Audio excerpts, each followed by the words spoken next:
You guys, you might not realize it, but you're probably lying to your spouse every single day.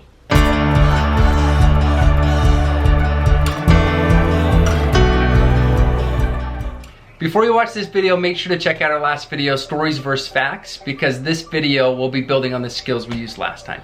So hopefully you implemented the tools we gave last time to stop writing stories and wait for the facts. But now we need to talk about if you're actually giving the facts. Are you telling your partner the truth? AKA, stop lying to your partner. If you're committed to stop writing stories and waiting for the fact, then in return, you have to make sure that you're not expecting your spouse to be a mind reader. Right. As nice as it would be to have a spouse who could read your mind, know exactly what you're thinking, that is just not the case. And we as humans and spouses need to communicate that and let the other know what we're thinking. Have you seen the video MANSLATER? No. Okay, everyone go. I'm pretty sure that's what it's called. I don't think I will ever want to see that movie. No, not a movie. It's a video. Oh, it's a video. It's a YouTube video. I'm gonna link it underneath. Yeah. It's like the MANSLATER. So it shows like the men with this like device called the MANSLATER, and they'll ask their wife a question, and then she'll answer it with like a "I'm fine," and then the MANSLATER will be like, "She's not fine. You forgot her anniversary or something." But that's like so true. It's like you aren't giving your husband the facts if you're not telling him exactly what you mean. Yeah. So maybe this isn't technically lying, but it's definitely not communicating the truth. So guys, let's say what we mean and give our spouse the real facts. I literally have like so many examples of this because I'm like really guilty of doing this. And I think it's because I'm like really trying to be just like a good, chill, go with the flow wife. So I don't say what I mean because I'm wanting him to just like be happy and do what he wants to do. An example of it would be like when he's like, "Hey, would it be okay if I went golfing with my friends?" And I just say, "Yeah, that's fine."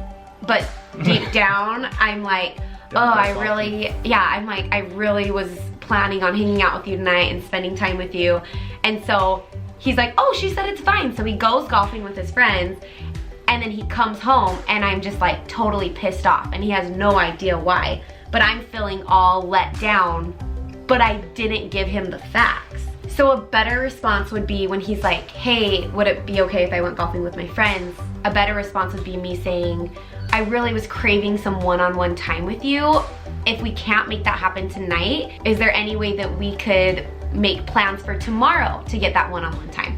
So then I kind of told you exactly how I'm feeling, yep. And then he has the facts and he can make a decision based on that. He can be like, "You know what, no, We're still going golfing.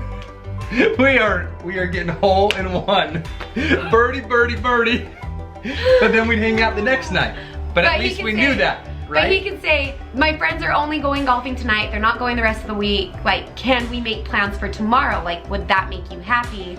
And I can still go." And I could be like, "Oh yeah, that makes sense. Your friends aren't going the rest of the week. This is the only night they're going. You should go, but I'm needing that one-on-one attention, so we're gonna make plans so that I can have that fulfilled and feel loved." Yeah, and I think this is perfect. It like segues into saying something without actually saying it, because a lot of times I feel like we're just hinting that we want something done. You're just like beating around the bush. Beating around the bush, like saying something that you have on your mind without actually saying it. And we get too scared to say what we really mean or what we really want, but all this does is just leave the person confused and left to interpret what you meant. When you said fine and what you really meant was, "Snitch, get home, I need help with the kids."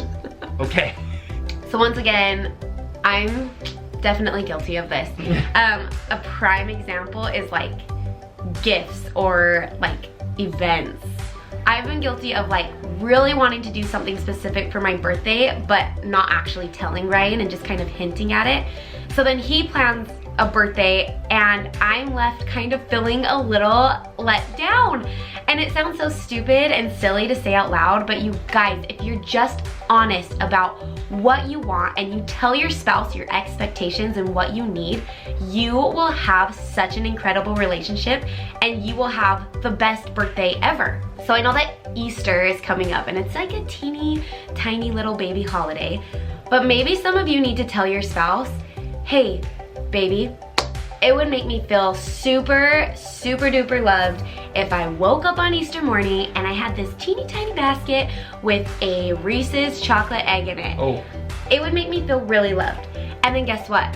On Easter morning, you're gonna wake up to a tiny basket with a chocolate Reese's egg, and you're gonna have such a great day because you told your spouse what you wanted, he was able to deliver on it because you stopped dropping hints and you told him what you wanted. So a lot of you might disagree, saying that an attentive spouse should know your needs, but that's just not the case. Eden doesn't know what I want sometimes, and that's okay, and I don't know what you want sometimes, and that's okay, but it's our job in a marriage to tell our spouse what we want to make sure we're getting our needs fulfilled. Right, you and your spouse, you know each other, you do. Like, I know that Ryan prefers Dots and Sprees to Twix and Reese's, and I know that he wants an omelet in the morning instead of like a pancake breakfast. You know specific things about your spouse, but you don't know everything.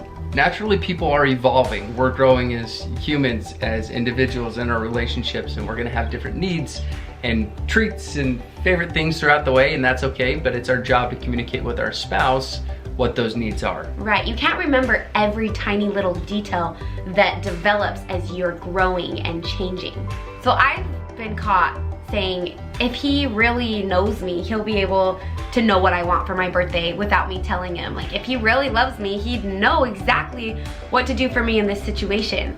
You guys, you have to stop with these mini tests of, oh, if he knew me, then he'd do what I want. The only way for your spouse to know you and to continue to know you is to tell him what you want, what you like, what you need. Just tell him. You guys, stop dropping hints, say what you mean, stop sugarcoating everything and expecting your spouse to know what you're saying. So make the facts facts and watch your relationship blossom. Commit to us right now that you're gonna tell your spouse what you need emotionally, physically, what you want for your birthday, your anniversary, or even teeny tiny Easter.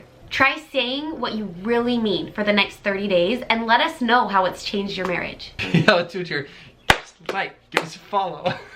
Yeah, give us a like, give us a follow. Yeah. Give us a like, give us a follow, and share this with your friends.